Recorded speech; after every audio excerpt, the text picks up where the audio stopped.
I knew something was wrong the second my phone vibrated 3 times sharp like a warning pulse. My lawyer never called this early and he never sounded like this. "Don't panic," he said, which of course is what people say right before your world splits open. I stared out the window of my tiny overseas apartment, the morning light cutting the room into clean halves, light and shadow, while his words kept slicing through me. "It's about the condo," he murmured. A beat of silence, then another, then the kind that feels like the air is holding its breath. My chest tightened. I didn't know it yet, but this was the moment everything snapped into place. The betrayal, the lies, and the quiet rage sharpening inside me like a blade. And by the time my sister called me later, laughing, bragging, I already knew exactly how she would fall. The night before, I had felt the shift, though I didn't understand it then. A strange email, a document I didn't request. A notification about closing status.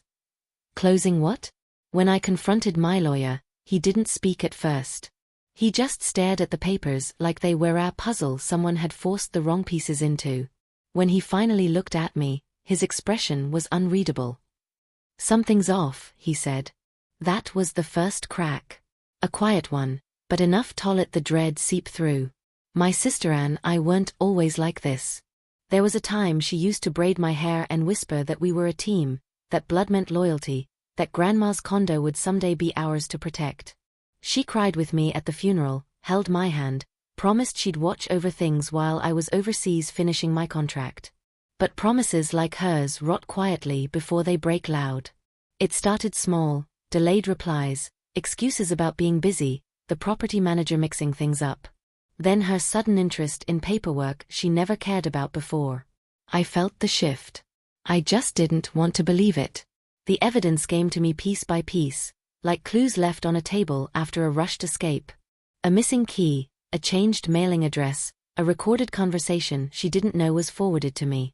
Her voice low, calculated. "She won't notice. She trusts him. She trusts me." I remember staring at those words, my throat tightening. Not from shock, from recognition. Trust had always been her easiest weapon. So when my lawyer told me she had co-sold the condo, my condo, while forging my consent, something in me didn't crack. It crystallized. I didn't confront her. I didn't scream. I didn't warn. Silence eyes sharper. I sent my lawyer everything. The emails, the altered signatures, the timeline. He reviewed it all with surgical precision. And then he exhaled a single phrase that told me the game was already over. Silly girl. She thought no one would check. While he prepared the legal counterstrike, it prepared the psychological one. I answered none of my sister's texts. I let her stew in the emptiness. Let her feel the shape of my silence, heavy and intentional. When she finally called, her voice was dripping with triumph, pretending to be casual. "So, guess who made a big move today?" I let her talk, let her brag, let her laugh like she had pulled off the heist of the century. And then, at the peak of her gloating, I said only, "Are you done?" She stumbled. Confusion, a tremor. Good. The trap was already sealed. The next morning, she called again. This time, she wasn't bragging. Her voice cracked before she even said hello. "What? What did you do?" she whispered. "Not what I did. What the truth did." She had received the notice. The sale was frozen. The buyers had backed out. The police wanted statements. The lawyer representing her didn't know she forged a signature. Grandma's will, updated, notarized, proved the condo was solely mine. Every lie she built collapsed in a straight line. "You tricked me," she breathed.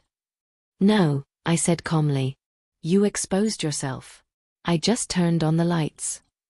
There was a silence so long I could almost hear her understanding settle in. Heavy, suffocating. She tried one last tactic, a trembling plea. But we're resistors. I let the weight of that hang between us, both of us knowing she had broken that bond long before I broke the silence. "Yes," I said, "and that's why this hurts exactly as much as it should. Be why evening, everything was done. The condo was legally locked under my name. The buyers withdrew completely. Her forged documents became evidence, not weapons. Her reputation, once polished and perfect, was now a cracked mirror of her own making. I walked outside, breathing in the cold night air, feeling something settle inside me. Not victory, not relief, power. Quiet, earned power. People think revenge is loud, but the real kind, the kind that reshapes you, is delivered in silence, timing, and truth.